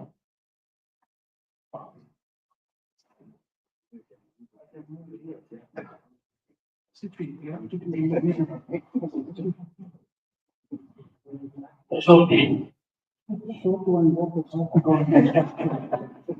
So I was thinking that maybe we can come in so that we have the banners behind it. But you have to remove this one. Move it back because we'll hide it. Be careful, those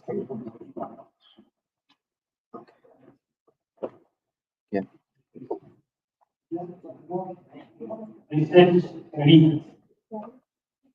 Please join. You want to report long big goes to the right, you can join.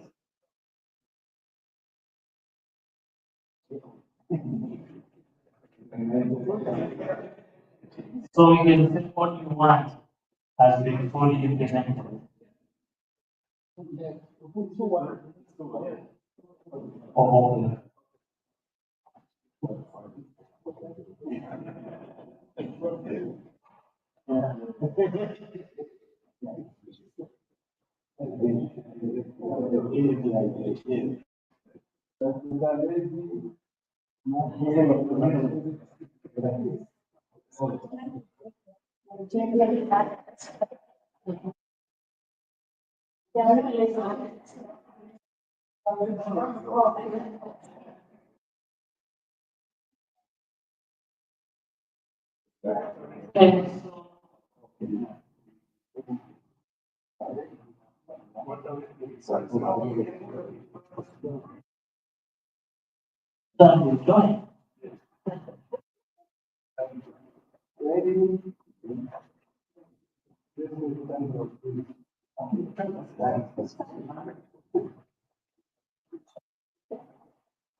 Okay, thank you so much.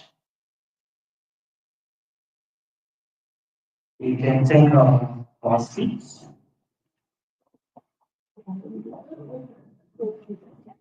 Much paper here. I wish I had it here. It's almost dropping things.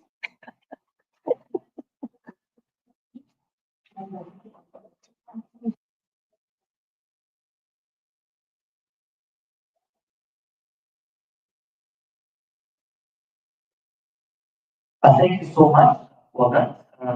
We have officially launched the rapid assessment report on the IMF Governance Diagnostic Assessment recommendations for Zambia.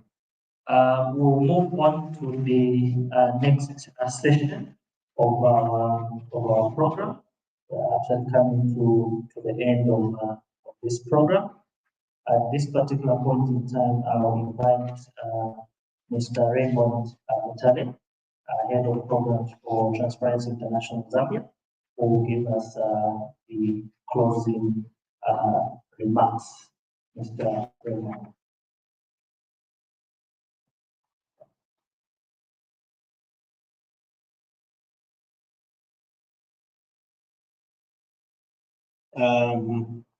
Good morning once again. Before I give the closing remarks, which by the way, just the way forward, may I first of all acknowledge and humbly accept the commendations that you, the stakeholders, have given to TI for the contribution we've made to the governance processes through this report.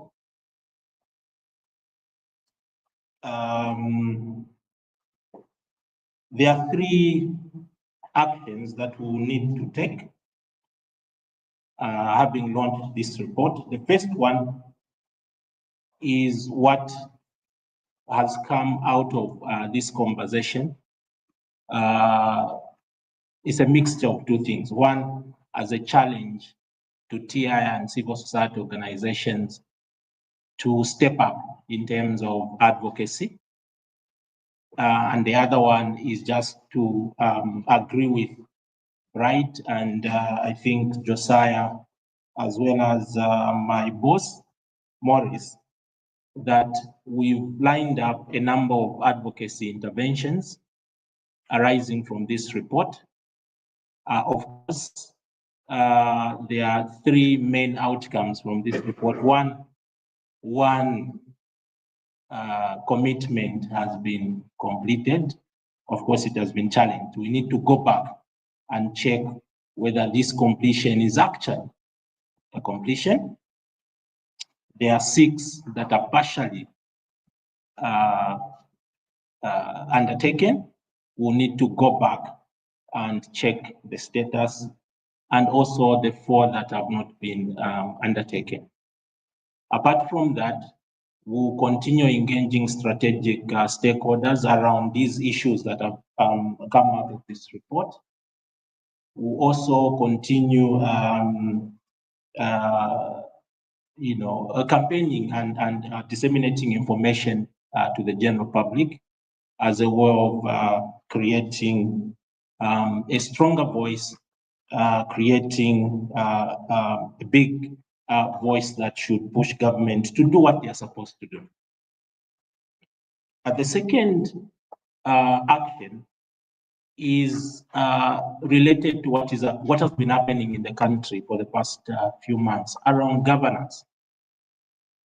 And as an organization, we've come up with an intervention where we've drawn up a checklist of various governance reforms that are going on, and to follow up on government in terms of where we are with these reforms, what challenges are being faced, where we are doing well and where we're not doing well, and continue reminding government what they need to do.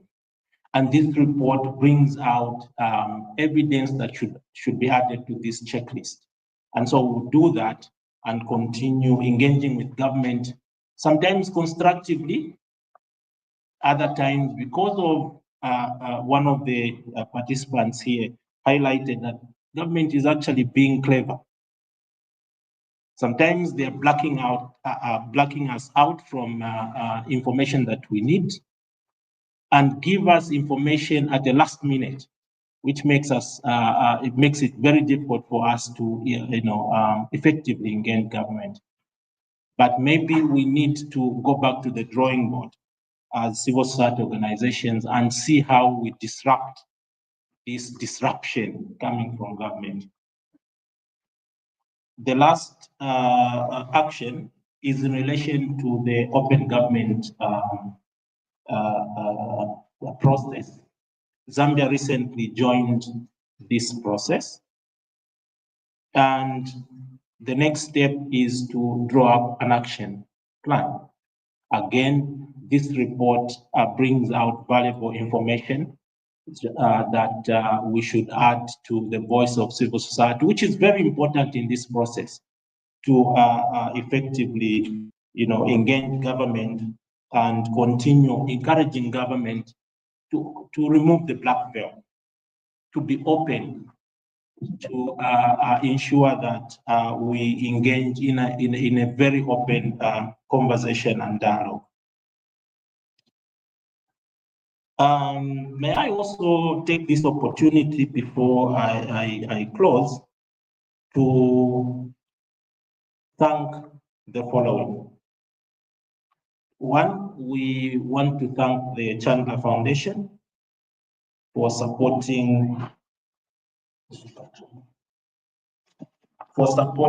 us to undertake this assessment. We also want to thank CILA at TI-Zambia. I can see other donors. Actually, we want to thank the donors is that they provided us with operational support.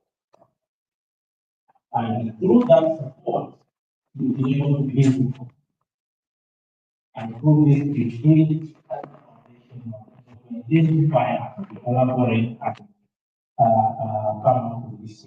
So it's just important that we thank them for the support and encourage them to continue supporting us. I also want to thank strategic stakeholders present here, and of course, private citizens. I think without you, I think the conversation wouldn't have been as tough as it has been. So it's just right that we recognize you. Let me also thank TI-Zambia through the chapter president, of course, and then the executive director for providing the leadership to us as a team, but also recognize right for your good work and your team. Without your leadership as a team, research team, we wouldn't have been here. Let's recognize your efforts towards this process. Lastly, we want to recognize and thank the media. You've been with us through and through, and we hope you continue. The challenge to disseminate this information to the general public is shared, and we expect you to help us disseminate this information, help us keep up the conversation around this report. But it shouldn't just end like an event. You report, you forget, you move to another thing. This is the process. You see, one recommendation has been implemented, others are partially implemented, others have not been implemented, which means this is an ongoing process. And let's continue engaging. And through you, the media, I think we can keep this conversation going. Lastly, I wanted to declare this event closed. And I wish you the best in today's endeavor. Thank you and God bless you.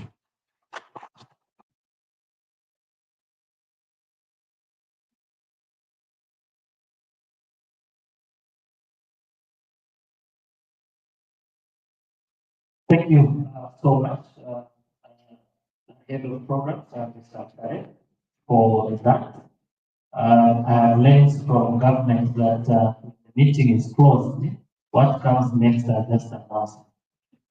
So the meeting is officially closed, and let's make a few announcements.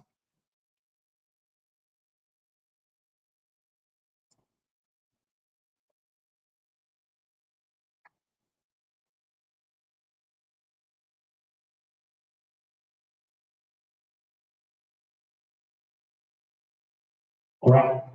So as per our program, we're supposed to have a photo session outside. The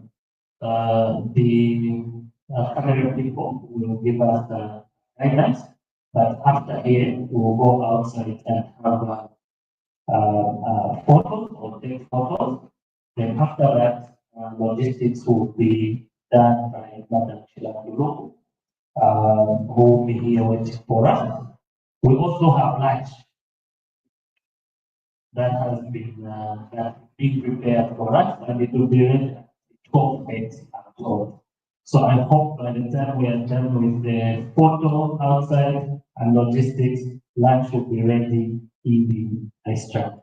In Tonga, we don't throw away food. So please, let's wait for food. Unless maybe the laws is, when I've traveled to Western province and I've seen that they eat it. Anyway, that's my policy. We can proceed for a photo session outside. Thank you. You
can see Chilango.